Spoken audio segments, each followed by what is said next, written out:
माँ जी, मेरी उम्र 9-10 बरस की थी जब अब्बा ने मुझे ज़मीन पर घसीटते हुए घर से बेघर कर दिया था। मैं चीख-चीख कर तुम्हें पुकारता रहा मगर तुम बेहिस्सो हरकत सहमी हुई मुझे तकती रही। वाहिद रवानी तुम्हारे आंसू की थी जो अब्बा के गैज़ो गज़ब के आगे भी थमने को तैयार न थे। तुम्हारा हर आंसू इस बात का सबूत था कि तुम अब्बा के इस फ़ेल से बहुत नालां थी मगर अब्बा की हर बात पर सर तस्लीम हम करने पर मजबूर थी। मोहल्ले वालों के ताने, रिश्तेदारों के तनज़ और लोगों की चुभती हुई निगाहों से जब अब्बा बेकाबू हो जाते फिर अपनी काले चमड़े की चप्पल से मेरी चमड़ी उधेड़ते। अपने जिस्म पर चप्पल से बनाए गए नक्श लिए मैं इस काल कोठरी की जानब भागता जो पूरे घर में मेरी वाहिद पनाहगाह बन गई थी।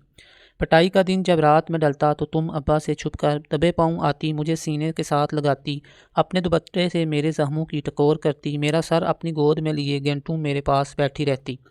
मुझे चुप कराते कराते तुम्हारी अपनी सिसकियां बंध जाती। आहूं और सिसकियों की गूंज के अलावा इस काल कोठरी में कुछ सुनाई न देता। हम दोनों आंसू की ज़ुबान में बात करते। मेरे आंसू में अनगिनत सवाल होते कि आखिर क्यों अब्बा की नफ़रत की खास अनायत मुझ पर ही है। आखिर क्यों घर में मेहमानों के आते ही स्टोर के तंग और तारीक कमरे में घर के फालतू सामान के साथ मुझे बंद कर दिया जाता है। ये रहमत हर बार मेरे लिए जहमत क्यों बन जाती है। मगर अम्मा मेरे हर सवाल के जवाब में खामोशी से मेरे ऊपर मोहब्बत भरी निगाह डालती और कुछ न बोलती। बस कभी तुम मेरे माथे का बोसा लेती और कभी मेरे हाथों को चूम कर इस बात की गवाही देती कि तू अपने राज बेटे से बहुत प्यार करती हो। एक सवाल करते करते मैं थक जाता और नींद की आगोश में चला जाता कि आखिर मेरे से ऐसी क्या खता हुई जो मैं अपने दूसरे बहन भाइयों की तरह अब्बा के प्यार का हकदार नहीं। हाँ, तुम्हारी गोद में सो जाने से पहले मैं ये दुआ करता कि ये रात कभी ख़त्म न हो मगर सुबह होती और तुम फिर इस औरत का लिबादा ओढ़ लेती जो अब्बा और माशरे के खौफ से मुझे प्यार करते डरती थी। जिस दिन अब्बा ने मुझे घर से निकाला इस दिन मेरा कसूर बस इतना था कि मैंने तुम्हारी सिंगार मेज़ पर रखी हुई लाली से अपने होंठ रंग लिए, तुम्हारा सुर्ख दुपट्टा सर पर रखे, तुम्हारे हाथों के कंगन अपनी कलाई में डाले, तुम्हारी टक टक करने वाली जूती पहनकर खुश हो रहा था। बस ये देखने की देर थी कि अब्बा ने मुझे जूतों की बरसात शुरू कर दी। मैं माफ़ी का तलबगार रहा मगर मेरी सुनवाई ना हुई और फिर गाली गलोच करते हुए ज़मीन पर घसीटते हुए जन्हा जन्हा कहते हुए मुझे हमेशा के लिए सब घर वालों से दूर कर दिया। मेरे लिए अब्बा के आखिरी अल्फाज ये थे कि आज से तू हमारे लिए मर गया। ये जुमला सुनते ही मेरे हाथों की गिरफ्त जिसने अब्बा के पैरों को मजबूती से पकड़ा हुआ था कमज़ोर पड़ गई। मेरी गिड़गिड़ाती हुई ज़बान खामोश हो गई, मेरे आंसू थम गए क्योंकि मैं जानता था कि अब्बा अपनी कही हुई बात से कभी नहीं फिरते और तुम माँ अब्बा के किसी भी फैसले के खिलाफ जाने की हिम्मत नहीं रखती। उसके बाद अब्बा मुझे हमेशा के लिए यहाँ छोड़ के जहाँ एक गुरु रहता है अमजद की जगह मेरा नाम अलीशा रख दिया गया। मुझे नाच गाने की तरबियत दी जाती, मुझ पर नज़र रखी जाती, लेकिन मैं जब कभी मौका मिलता तुम्हारी मोहब्बत में गिरफ्तार अपने घर की तरफ दीवाना वार भागता।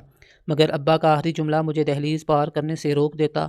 दरवाजे की अवट से जानब तुम्हारे गर्मा गर्म रोटी उतारते देखता तो मेरी भूख भी चमक जाती और फिर तुम अपने हाथों से नवाले बना बना कर मेरे बहन भाइयों के मुंह में डालती तो हर नवाले पर मेरा भी मुंह खुलता मगर वो नवाले की हसरत में खुला ही रहता। इस हसरत को पूरा करने के लिए मैं अक्सर घर के बाहर रखी हुई सूखी रोटी को अपने आंसू में भिगो भिगो कर खाता। बाद की ईदें तो तनहा ही थीं पर जब घर बदर ना हुआ था तब भी ईद पर जब अब्बा हर एक के हाथ पर ईदी रखते तो मेरा हाथ फैला ही रहता।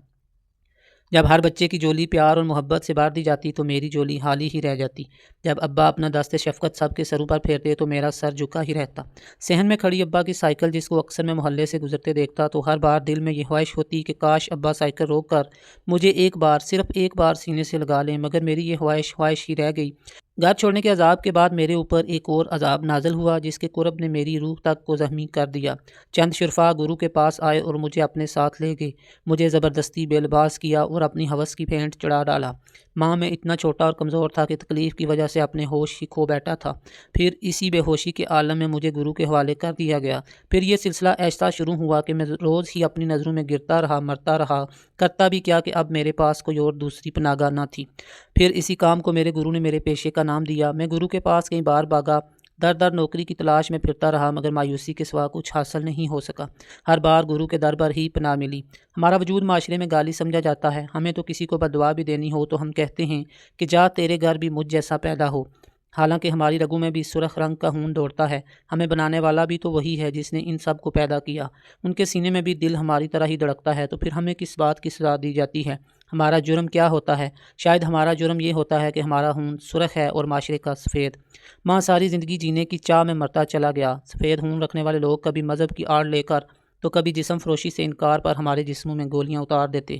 میرے ساتھ بھی ایسا ہوا، مجھے بھی گولیاں ماری گئیں۔ جب مجھے ہوش آیا تو ڈاکٹر مجھے امید کی کرن دکھانے کی کوشش میں آہستہ آہستہ میرے کان میں سرگوشی کر رہا تھا کہ اگر تم ہمت کر کے لوٹ بھی آؤ تو کیا تجھے جینے دیا جائے گا۔ جب ملک الموت میرے پاس آیا تو میں نے اسے جینے کے لیے چند لمحوں کی درخواست کی۔ نہ جانے کیوں اس بار مجھے امید تھی کہ تم دوڑی چلی آؤ گی، مجھے بچہ کہتے ہوئے مجھے اپنے سینے سے لگاؤ گی، میرے سر کو اپنی گود میں رکھ کر میرے زخموں کی ٹکور کر کے مجھے اس دنیا سے رخصت کرو گی۔ لیکن موت کے فرشتے نے چند لمحوں کی مہلت بھی نہ دی۔ سنا ہے قیامت کے روز بچوں کو ماں کے حوالے سے پکارا جاتا ہے، بس ماں تم سے اتنی التجا ہے کہ اس دن تم مجھ سے منہ نہ پھیرنا۔ ویڈیو اچھی لگے تو لائک کریں اور ہمارے channel mix up T V کو سبسکرائب کر لیں۔